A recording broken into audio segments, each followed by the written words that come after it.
Enjoy this Wild Soul Gathering production. I'm Dr. Sandra Marie. Pour yourself a really tall glass of spiritual curiosity and join me for the Happy Hour for the Spiritually Curious podcast. In the spirit of happy hour, cheers to some new insights, peace, revitalization, and perhaps an aha moment that may change your life.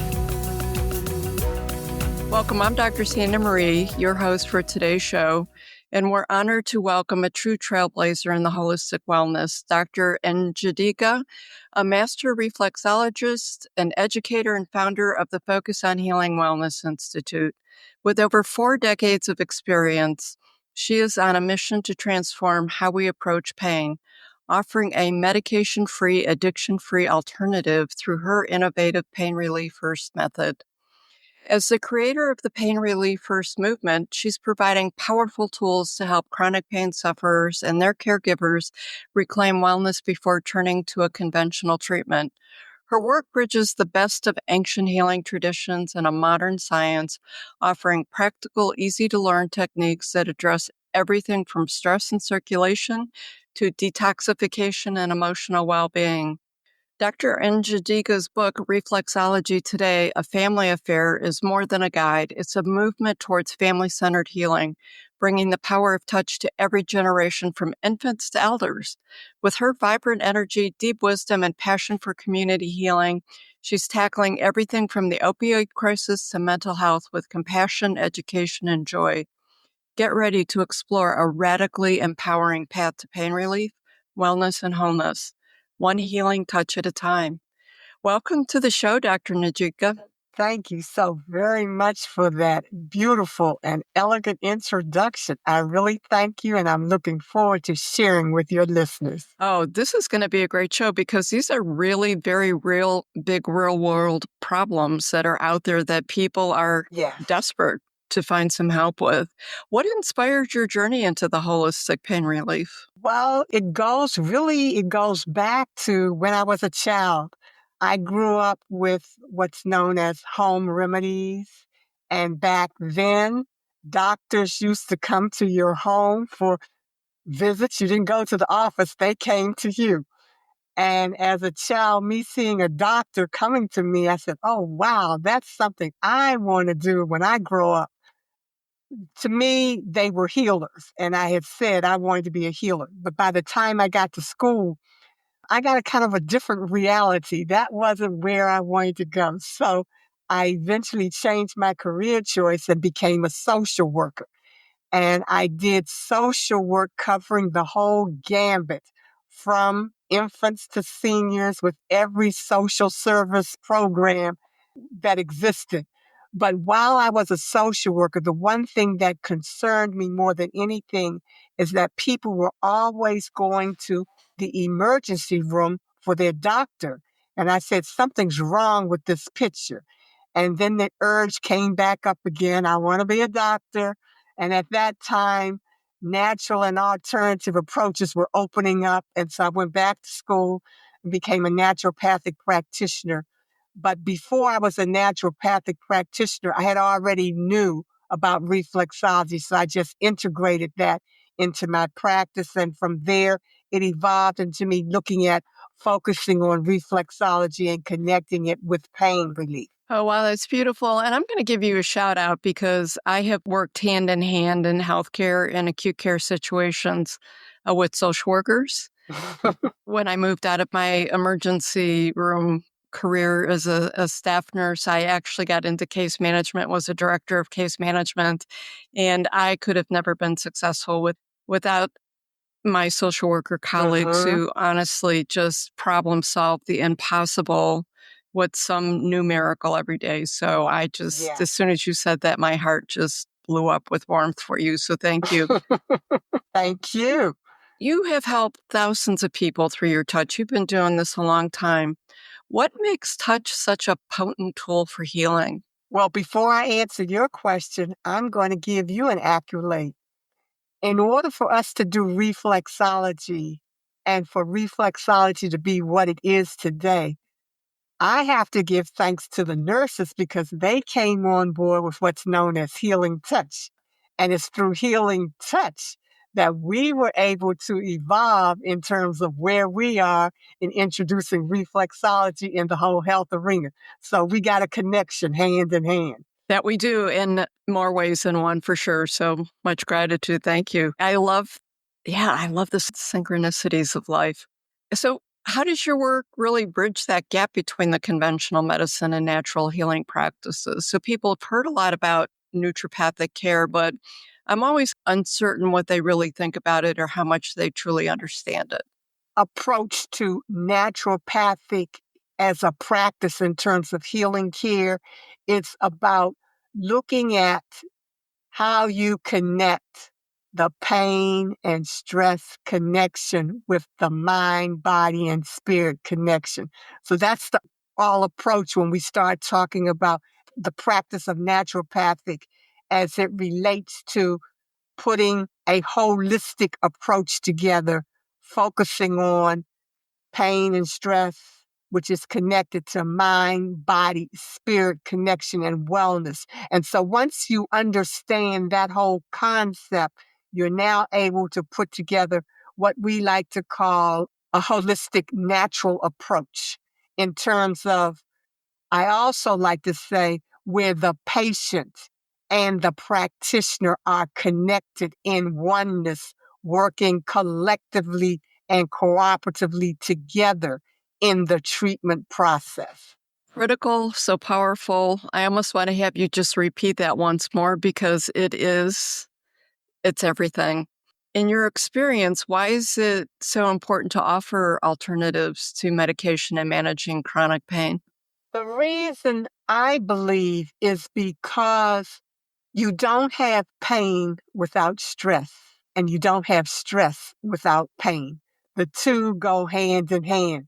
But when we look at what's going on inside our bodies or what's happening to us, we never connect the two together.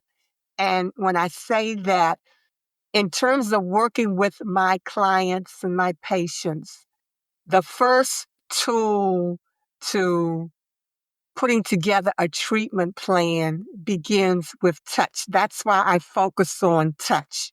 And when I say touch, I'm not just talking about it being something that you physically do.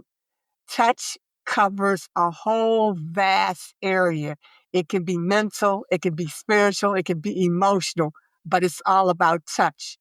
As a practitioner, my first touch experience with my client begins with what's known as listening. That's the first form of touch, is to listen. And when I say that, what I'm saying is when my clients come to me, I let them talk to me about what's going on as it relates to the pain that brought them to me. And I'm not listening for the pain problem. I'm listening for the stress connection to the pain problem. Because what people don't usually understand, that stress is something that happens outside of the body that we bring inside. And once you bring it inside and it becomes internal, what's happening is that stress that you brought inside, it gets inside your body, but it knows that it can't stay there. So it's trying to find an outlet to release. And usually, say, for example, we use the example of a back pain. The back is not the place to be about releasing anything. So the stress is what? Lodged in the back, and you're now feeling what's known as back pain because of the stress that you brought inside your body. And so once I can hear what's going on and connecting the stress to the pain, we now can move into the reason that you came to me to relieve the pain, which is done through the power of touch, using reflexology as the technique that I use to relieve the pain. That's really powerful, opening that breadth of lens to the different types of touch out there. Because knowing that we were speaking about reflexology and, doing energy healing work myself, I had a really narrow bandwidth of what I was thinking about that. Yes. And as soon as you started talking, I'm like, wow, it's like so obvious, but it wasn't obvious at all that your first touch is going to be listening. And we never think of listening as being a touch, but it is. People want to be heard. Oh, 100%. And that's a form of touch. By listening to them, you're touching them as they're touching you. And when this happens, in a very intimate way, it opens up the channels for healing, because now my clients are more open and receptive to me when I do reflexology on them and them getting what they want, pain relief. And then we look at, it doesn't stop there, because all I did was open the pathways up to relieve the pain. So now we can move into what is the treatment. So is the treatment going to be based on, do you need exercise? Do you need energy work? Do you need massage therapy? Do you need nutrition? Do we need to talk about that? Do we need exercise?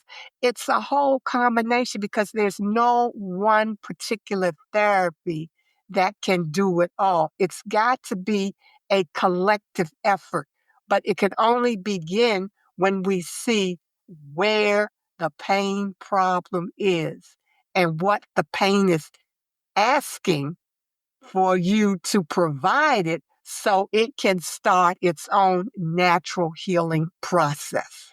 That makes so much sense.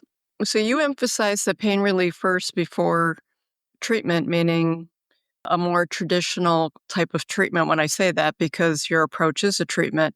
How does that approach challenge or complement the traditional pain management that we see out there right now? Okay, let me give you a good example. I'm going to change the dynamics. Say, for example, when you go to the store, you know exactly what it is you want, so you'll go wherever it is and go get what it is you want. When a person is in pain and they come to the doctor, the one thing they want is pain relief. They don't want anything else. Then they're coming there to purchase pain relief. And so when you think about it from that perspective, in conventional medicine, if I go to the doctor and I'm in pain, I say, okay, my back is aching. The first thing that's going to happen, the doctor's going to say, well, we need to do some tests to find out what's going on. And in the meantime, until we get the test, here's a prescription for whatever your pain is. But I don't know what your pain is, but I've given you some medication for the pain. And so from that perspective, did I get what I wanted? I wanted pain relief. And so I got a prescription that is supposed to do what? Relieve the pain. But in the process, we have not addressed what's the contributor to the pain. That's the whole concept when we talk about listening to hear what is the connection between the pain and the stress, so that I can now give the patient what they came to me for, pain relief.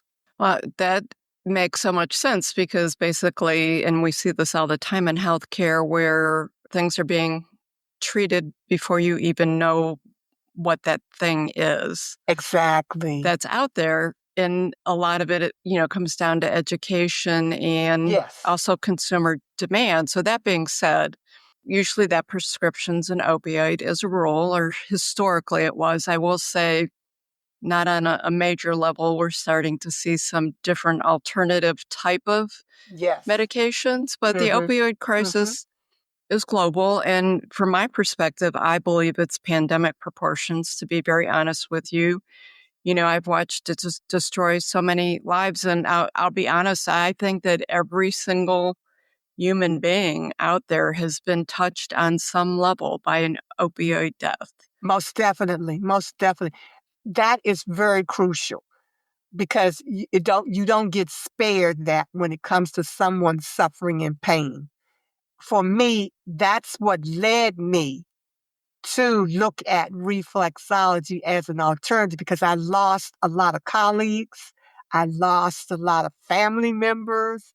I lost a lot of friends, all because they had pain and had exhausted their resources for pain medication and relief. So what happened? I start taking family members, medication. I even go to the street now to get some form of relief. And this is what was happening. When you look at it, and I'm sitting here saying, there's got to be another solution to this. And that's when I started looking at how can I introduce, because reflexology is known to relieve pains, but how can I bring this to the forefront? And here it goes with listening and putting listening and touch together as the first means of putting the body's defense mechanism up in place. Because what we're really talking about, which I know you understand this, is that we never look at the nervous system and the nerve endings and the brain connection, because that's the communication. And so when we start understanding the power of the nerve endings delivering messages back and forth from the brain throughout the body, when the body is saying, I need this, I want this, remove this, it gives those messages. And once we can start understanding how that happens, and I found the solution is using reflexology to stimulate the inner communication between the mind and the body by stimulating the nerve endings on the hands, feet, and ears to communicate and assist the body in the healing process. That is just so beautiful. And the other thing I want to say, Njideka, is, and I have this conversation with a lot of people. So, we live in a society that can be very judgmental as to what does an opioid addict look like, or what does an addict look like? Yes. And they go right to that street, and, there's that vision of it that helps people feel safe because it's not my world, right?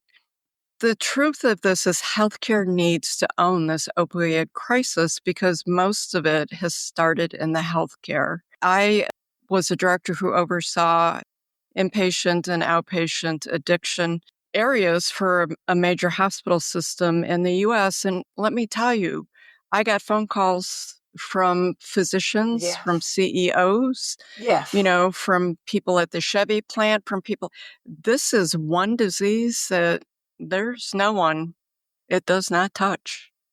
No one that it does not touch. So I just want to say that for the people who are listening, you're not alone or isolated, and I don't know where you sit with the judgment, but it's across the board. And I can see where your work is so powerful on an individual level. Is there a way, or have you done anything with the reflexology, touchology as a possible real-world solution for communities seeking addiction-free pain relief options? Like, does it translate on that level? We're working on that. That's something that we're working on right now. And I say that because in my book, Reflexology Today, A Family Affair, it's a self-help guide for families to be able to understand how they can use reflexology as a emergency pain relief alternative to medication when you're initially feeling pain and seeking relief. And I say that to say is because when I wrote the book back in 1987. It's now in its second edition. But when I wrote the book, I was on my way to China to study reflexology. And when I got to China, one of the things that really inspired me and made a real impact on me is the fact that in China, a doctor spends anywhere between an hour to an hour and a half with their patients before they even get to the treatment process. And what they are doing is listening to the patient and connecting how that patient's health problem can move into a preventive approach for the family so that another family member does not have to experience. And when I saw that, that was my confirmation because I felt that at least one member in every household should know some basic reflexology techniques as it relates to relieving pain. And I say that to say, when we start talking about a global approach, I'm looking at the standpoint, it's got to be a family connection, because families don't really understand their role working with another family member who's going through a health problem, that it's a family problem. It's not an individual problem. And when the families can come together, now you're able to lay the foundation for healing.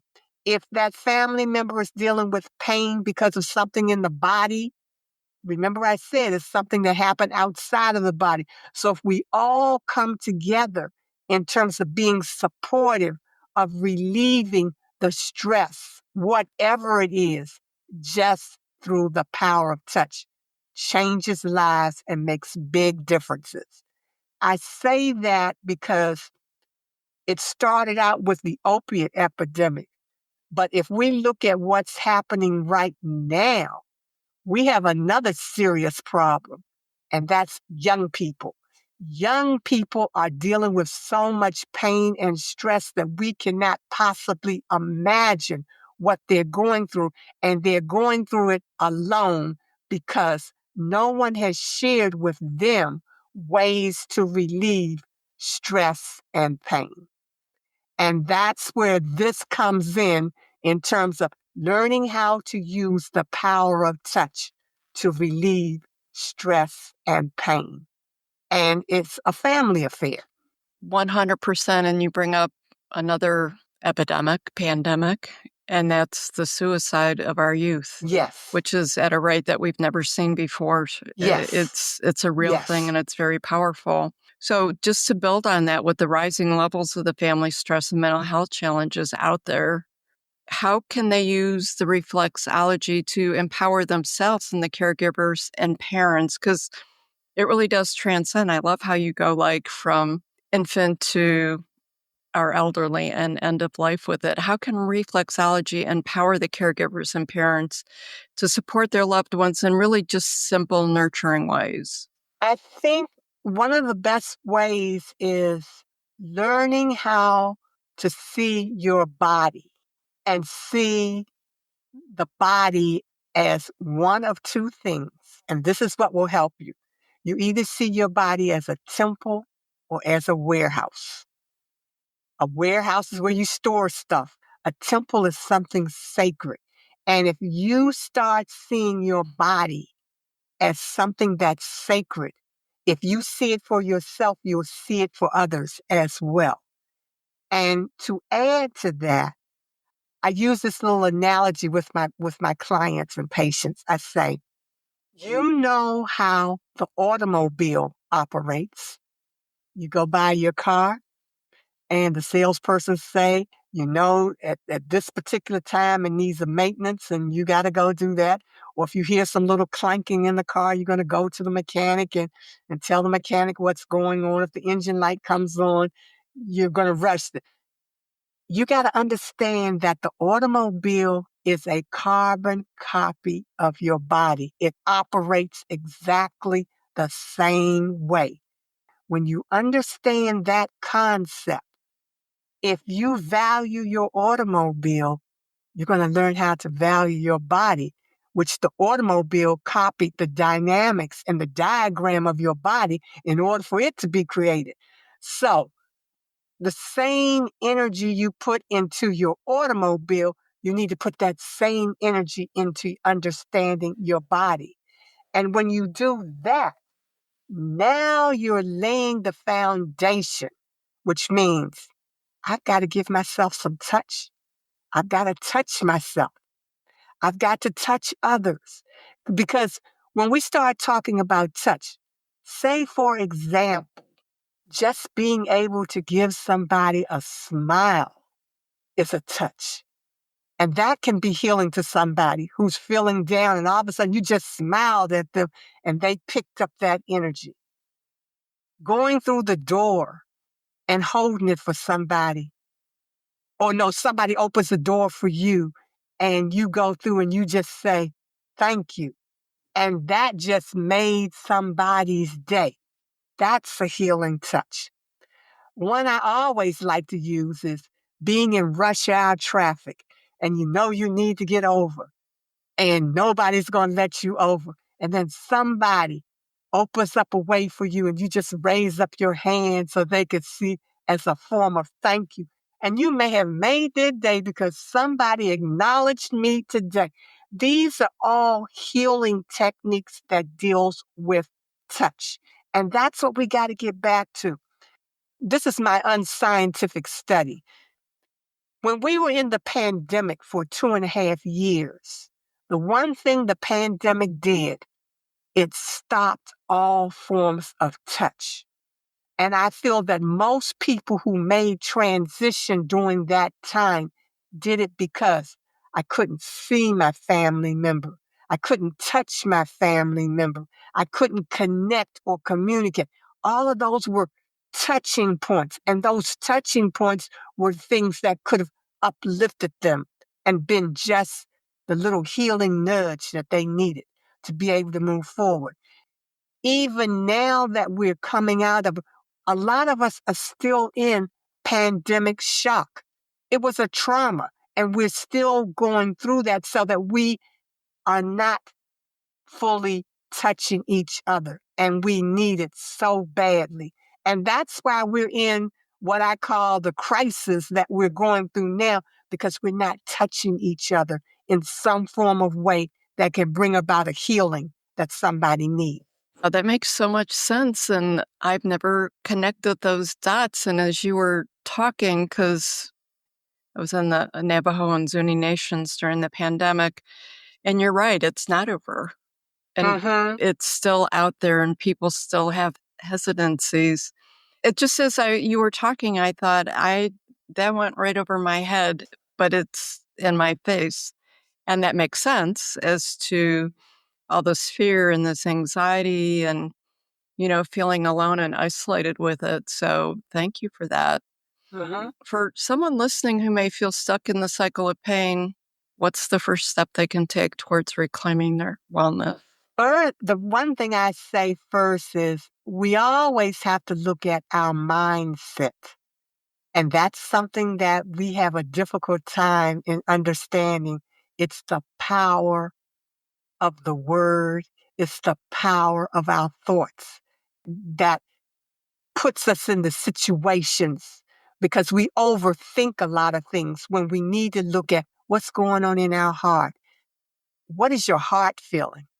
And when you can connect with your heart, now you open the channels for other things that can be supportive of you moving forward in the healing process. And when I say that, what I'm really talking about is, I'm going to give an example. Say, for example, if you're in pain, all of us have the power inside our hands to heal ourselves, and we don't know it. We were born with it. And let me share an example.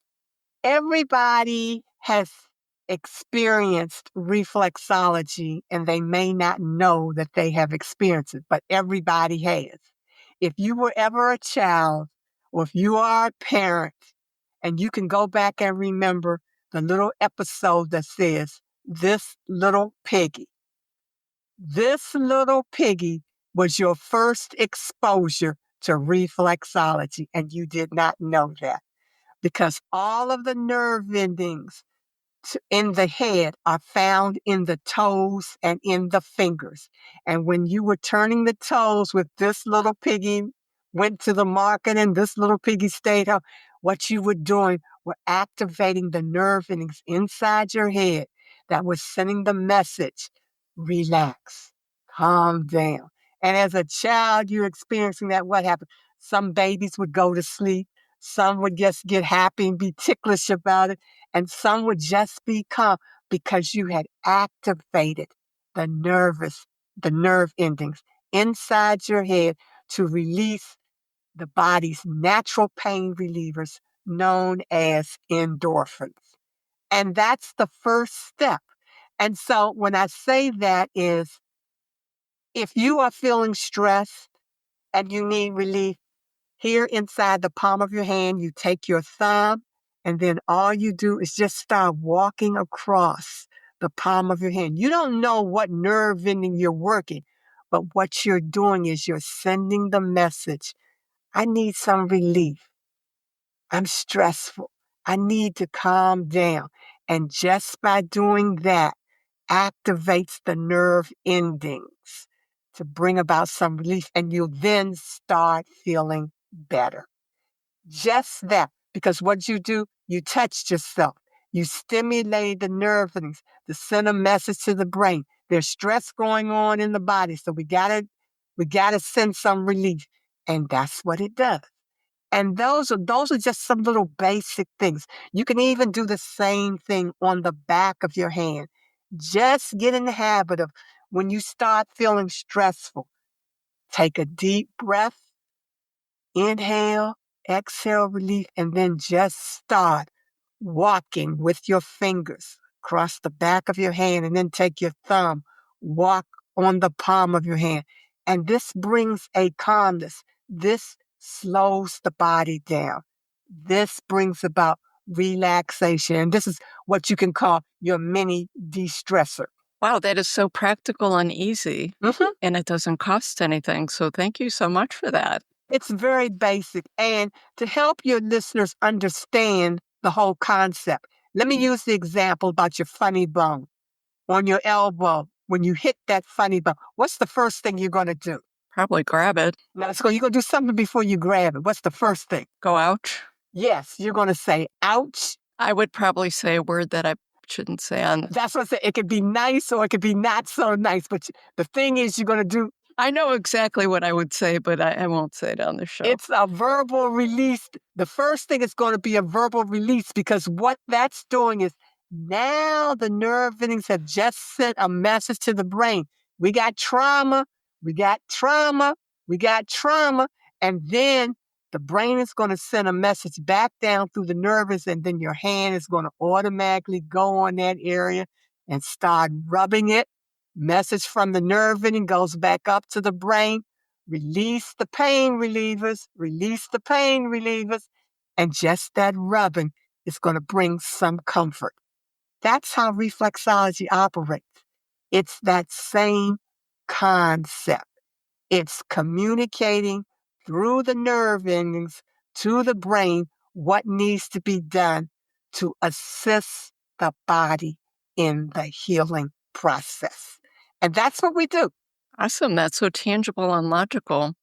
So in your work, as you're working with the reflexology and the holistic healing, do you find that a spiritual or intuitive element plays a role in how you connect with your clients, their pain, and guide them towards relief, as well as your listening?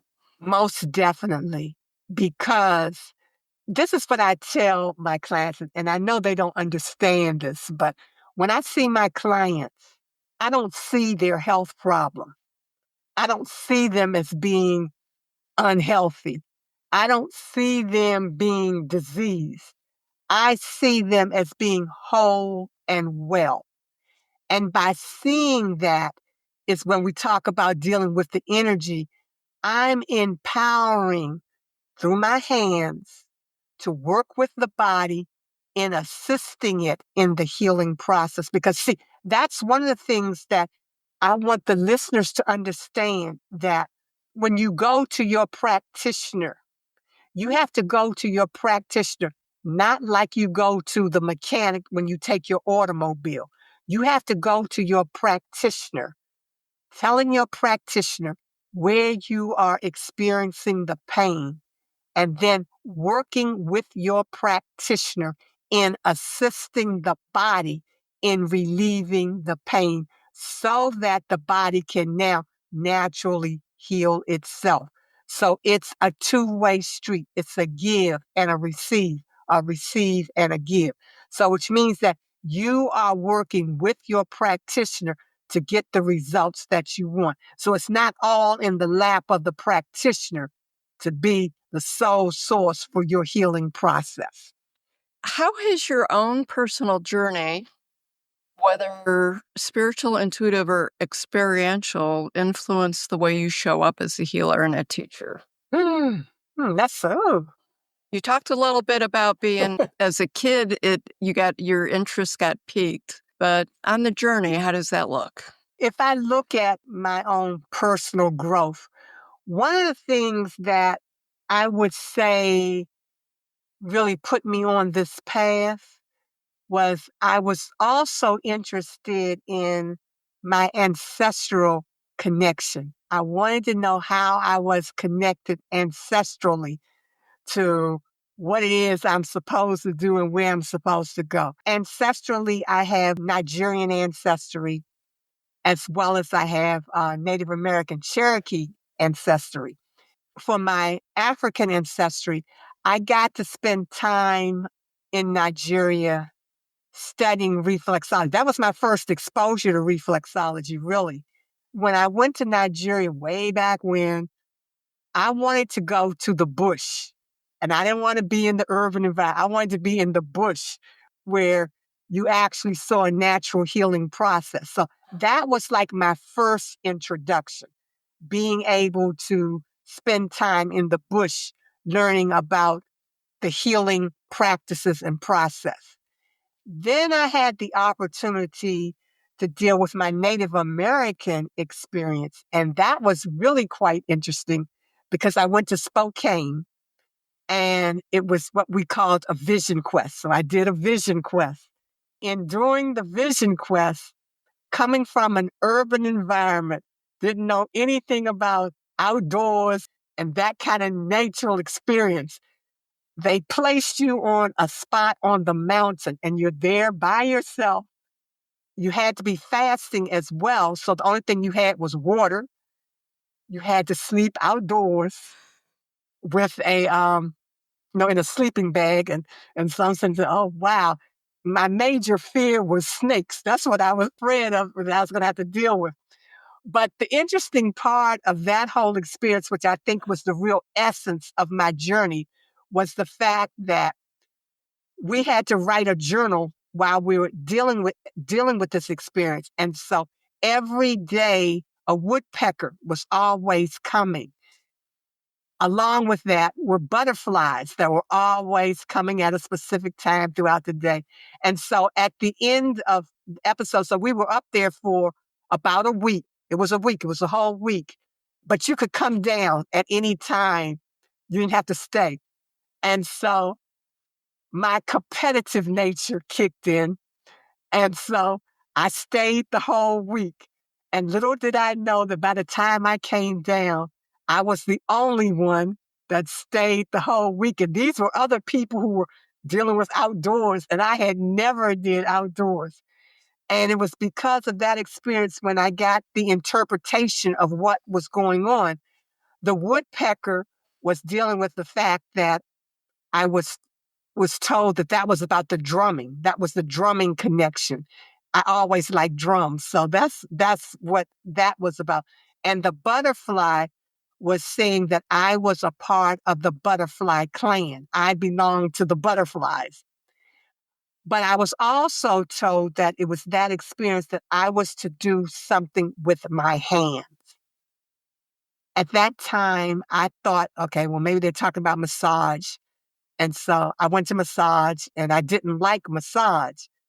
And then I got introduced to the reflexology and I liked the reflexology, which took me back to my African experience and where I picked up the reflexology, but I didn't know where I was going to go with it and what I was going to do with it. And it was when I went on the vision quest that it all came together full circle in terms of the work that I do today. Wow, what an incredible experience. And I love that you kept it real. Like you went to the pureness of the roots of where it all comes from for that. And look where it brought you. Like, what an incredibly neat experience. I've always felt that each and every one of us are born with our gifts and our talents, but a lot of us don't get to live what we were actually created to do. All of us came here with a mission.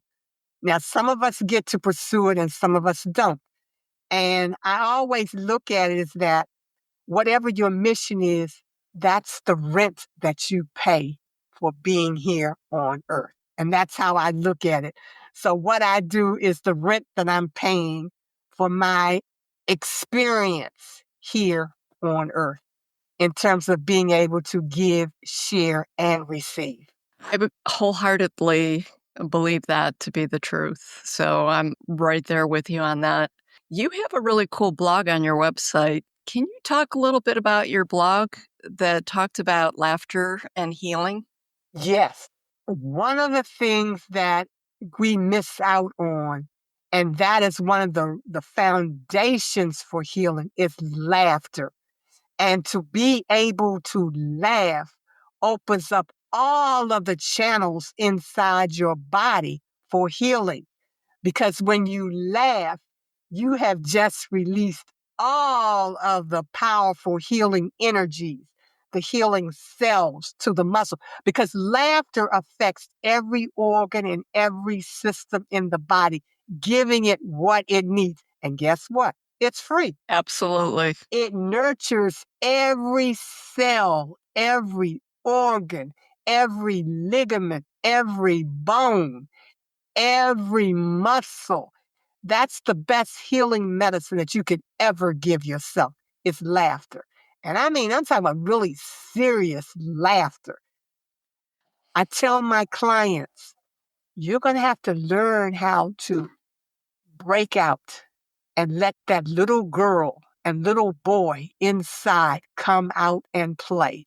And when you do that, get as silly as you possibly can and don't care what anybody thinks or says, because let them know that you're in your healing process.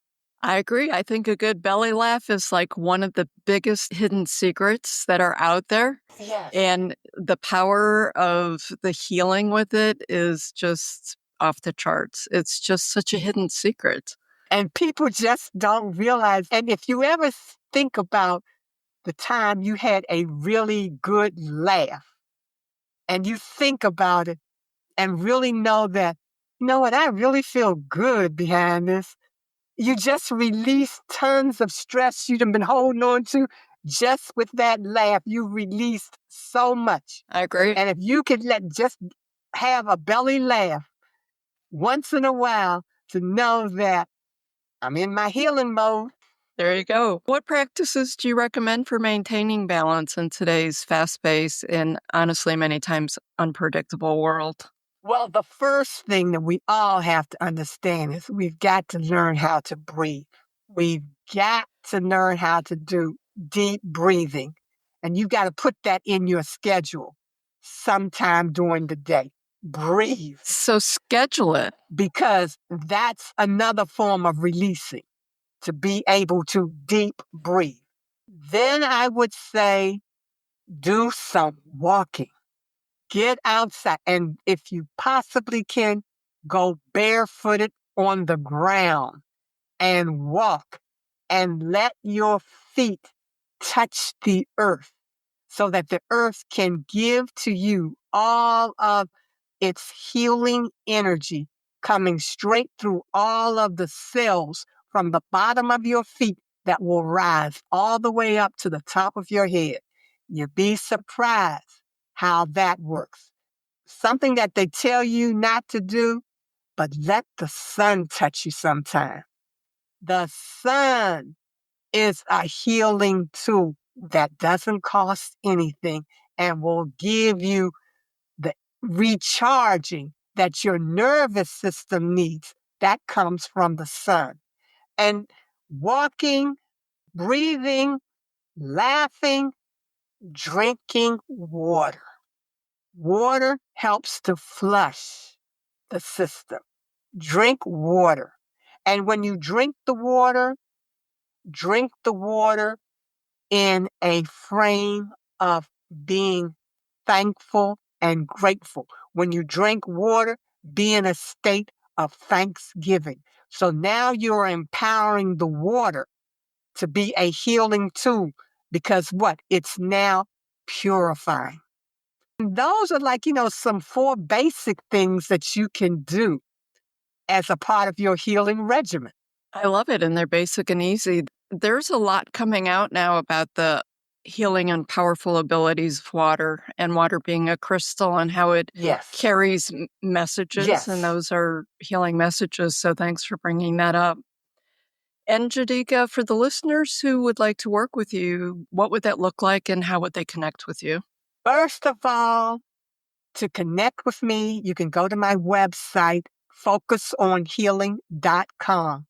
And when you go to my website, I encourage you to go to my contact page and let me know whatever question that you may have about medication-free alternative to healing.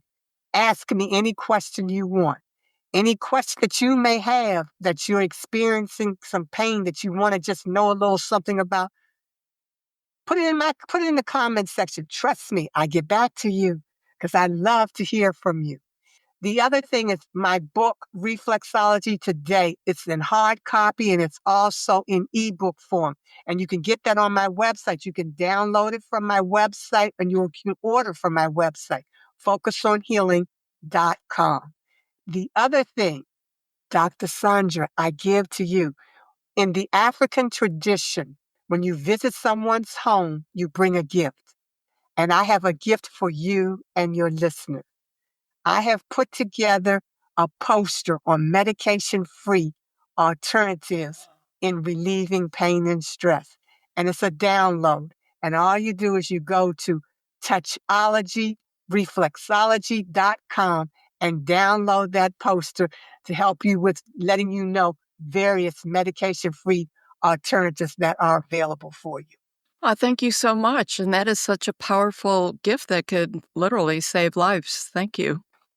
What's next for Focus on Healing and Wellness and Njideka? What's next? I'm working on a project right now that's going to involve an international connection between reflexologists around the world who are practicing medication and alternative approaches to relieving pain. And we are now connecting so that we can possibly be about doing an exchange in terms of our knowledge and our experience and exposure. So that's one thing that's on the table. And another thing that I'm working on is being able to put together virtual trainings for families on how to use reflexology as a pain relief alternative in terms of family healing and wellness. So those are two things that are on my plate right now in terms of understanding that your listeners are the first to hear it. So this was broadcast live to your listeners. That's awesome. And that's such a big deal. So, as we're winding up, a little bit of fun. I like to ask 3 questions to each of the guests. Sure. Number 1, what's one wellness habit you swear by, but people are always surprised to hear about it? I only eat one meal a day. Next, if you could gift one wellness tool to every household in the world, what would it be and how would you want them to use it? The one wellness tool that I would give, I would say, would be a handshake. And that wellness tool of a handshake, I would want everybody to share that handshake with everybody that they come in contact with. Wow. I'll just go with wow on that. That's awesome. The last question. What do you like to listen to that helps bring you back to center, to that state of inner balance, clarity, and calm? I like listening to music that gives the sounds of nature. I really like that, and that like kind of connects me back with a natural environment. So, and that's what I find to be real calming, real soothing. I like the water sounds. I like the birds singing. Those kind of sounds are real calming and soothing to me. Awesome. And you know what? I'm going to add a fourth for you just because I'm curious. What's your guilty pleasure after a day of working with reflexology? Chocolate, a bubble bath, cheesy rom-coms, or something totally different? I think the best is like to be able to get in a bubble bath because that's about connecting with nature, connecting with water, is real soothing and real healing. And the warmest it can be, it's like, the real sauna. That's like, I think that's would probably be the real healing, is being in a sauna bath.